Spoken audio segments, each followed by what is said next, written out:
تاجر تھا اور اس کے پاس اللہ نے اسے بہت کچھ نوازا تھا، بہت مال و دولت تھی. اس کی شادی ہوئی تو اس نے سوچا کہ اپنی زوجہ کی خدمت کے لیے میں کوئی غلام خرید لیتا ہوں، جا کے پوری فیملی کے کھانے پکانے دیگر معاملات پہ وہ کام کرے گا. بازار میں گیا، اس نے دیکھا ایک بڑا اٹا کٹا غلام تو اویلیبل ہے. تو بیچنے والے نے کہا کہ اس میں ایک پرابلم ہے، بڑا سستا دے رہا تھا، نارمل ریٹ سے 50% کم میں ریٹ میں مل رہا تھا وہ. تو کہا اس میں ایک پرابلم ہے، اور وہ پرابلم یہ ہے کہ یہ سال میں ایک بار جھوٹ بولتا ہے. آج کے دور میں تو سارے ہی لوگ جھوٹ بولتے ہیں، میں بھی جھوٹ بول رہا ہوتا ہوں، تو ٹھیک ہے میرا غلام سال میں ایک بار جھوٹ بولے گا. اس نے اس کو پرچیز کر لیا، گھر پہ لایا تو اس نے بڑی کمال کی خدمت کی، کھانا پینا بہت سارے معاملات میں بڑا شاندار اس کا کردار رہا. ایک سال کمپلیٹ ہو گیا اور وہ وقت آ گیا کہ جب اس نے جھوٹ بولنا تھا. تو اس نے جا کر اسی جو مالکن تھی اس کو جا کر کہا کہ آپ کو معلوم ہے کہ آپ کا شوہر جو ہے وہ آپ کو چھوڑنے والا ہے اور دوسری شادی کرنے والا ہے، کسی اور کے چکر میں ہے، اور آپ کا گھر تو ٹوٹنے والا ہے. وہ عورت ہوتی ہے، بغیر کنفرمیشن کے وہ مان گئی کہ اچھا ایسی بات ہے. تو کہا میرے پاس ایک طریقہ ہے، میں آپ کے شوہر کو آپ کی طرف واپس لا سکتا ہوں. کیا طریقہ ہے؟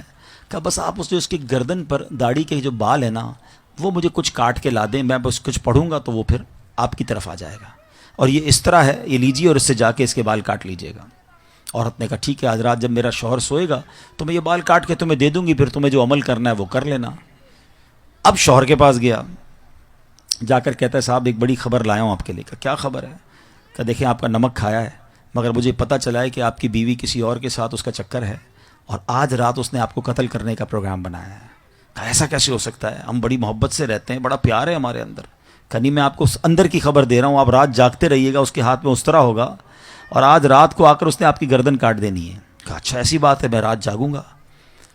دونوں طرف جھوٹ، دونوں طرف پلاننگ، اور ایسا ہی ہوا کہ رات کو وہ بیوی بیچاری اس طرح لے کر اس لیے گئی کہ اس کی گردن سے کچھ بال اتارنے ہیں، اور جیسے ہی وہ شوہر کے قریب جا کر اس طرح اس نے قریب کیا، شوہر نے جب دیکھا کہ واقعی وہ میرے گردن کے قریب اس طرح لے کر آئی ہے، it means she wants to kill me, یہ تو مجھے قتل کرنا چاہتی ہے. اس نے اس طرح لیا اور اپنی بیوی کی گردن کاٹ دی.